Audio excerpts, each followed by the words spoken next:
One of the things I really recommend everybody do is learn a song, any song, record yourself doing it and listen back. And it is always an education. You don't hear when you're playing like you do when you're listening back. And it's an amazing growth and development tool.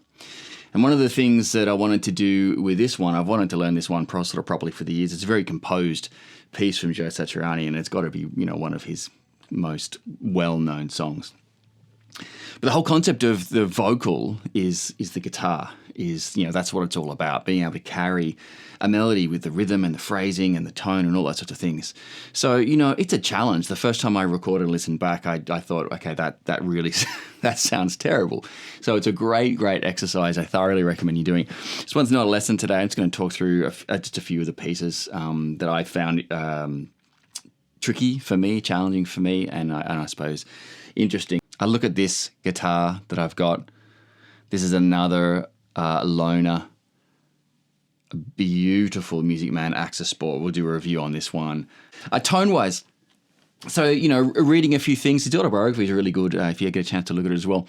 But I actually used a jazz chorus, so a super clean, straight into the desk sort of sound, and then I used a distortion pedal on the Kemper. And I also used a cocked wah. It really sounds like that's what he's got. I haven't read that anywhere, but it's got that sort of filter sound like there's a cocked wah in there. So reverb and delay, and again, as I've sort of said many times, what you're hearing now is a lot of reverb and delay. In a mix, it gets buried a little bit. So, but this is what I've got.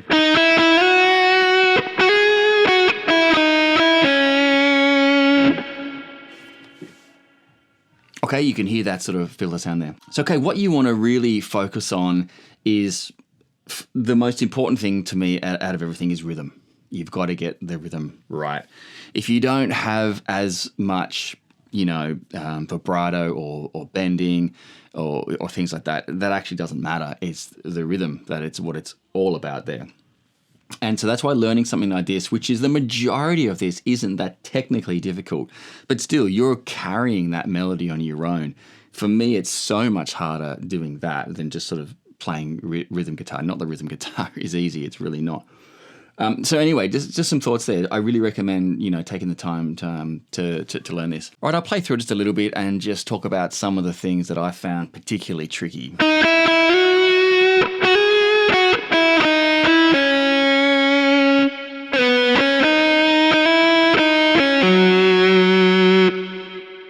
That part right there. Funny, right? There was nothing too hard there, right? Those notes there, 6th fret G down to the D. You've got to do it really cleanly, and I found that when I was listening back to sort of different takes when I was practicing, I would always bleed the 6th fret on the G string too much. It wasn't clean. So that was one, I did it again and again and again, and I had to clean up. Again, you notice it more when you listen back, okay?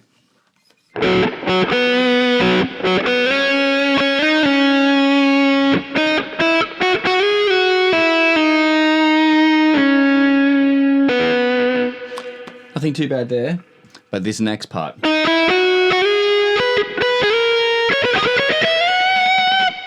That part there. It's that, what's a Troy Grady inside out, outside in, picking or what have you. So you can do, you're going from E to B, upstroke, downstroke. Right, which works, but then when you're going,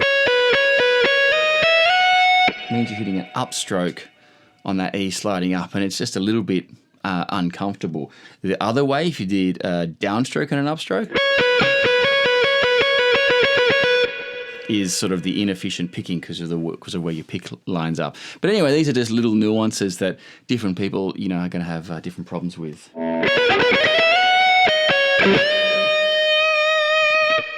He has immaculate bending there. Bending is another one of my weaknesses, and his bending is, immaculate. So.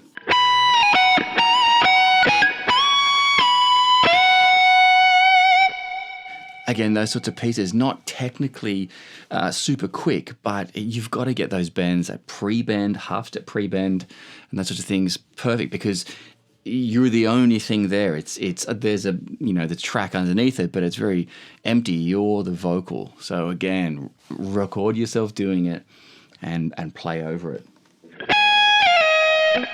Beautiful there. Four finger pull off, and then slide down to 11. Really nice. And then this one is very tricky.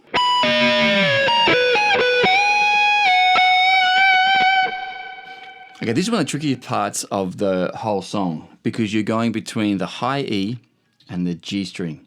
The G string you've got to pre-bend, and then you've got to go between 16. So you've got to roll that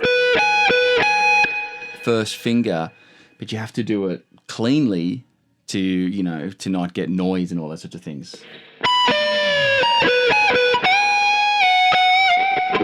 So again, that's not a tricky one, not super fast at all, but very difficult to play. All right, moving on.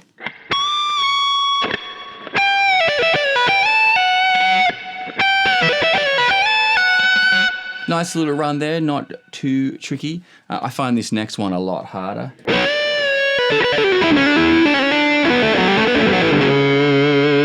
This is where he's gone to, he's in B minor now, so he's modulated from a B major to a B minor, which is really great.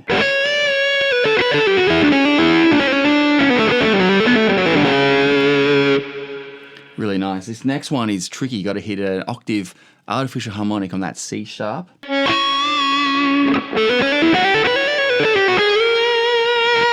Now he's coming back to B major there. That's a really nice run there. Good to get under your fingers.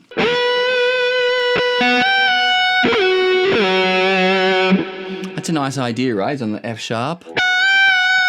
Then he hits an F sharp here, then an F sharp down again.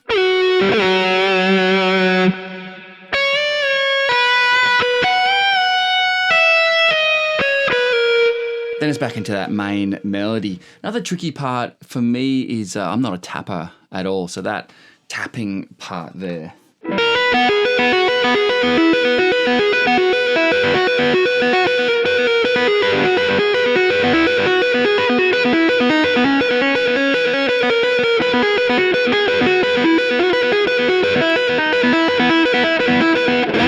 And then the fourth there.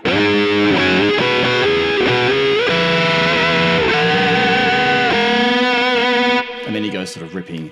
And then anyway, so but the whole point is really it's such a valuable learning tool to record yourself and listen back, whether it's rhythm guitar, whether it's guitar that's doing the main melody a la Joe Satriani or a Steve Vai or whatever. Even if it's not that technically challenging from a speed perspective, I guarantee you're going to have trouble from just a phrasing perspective, a timing perspective. It's all about timing and your overall sort of feel there.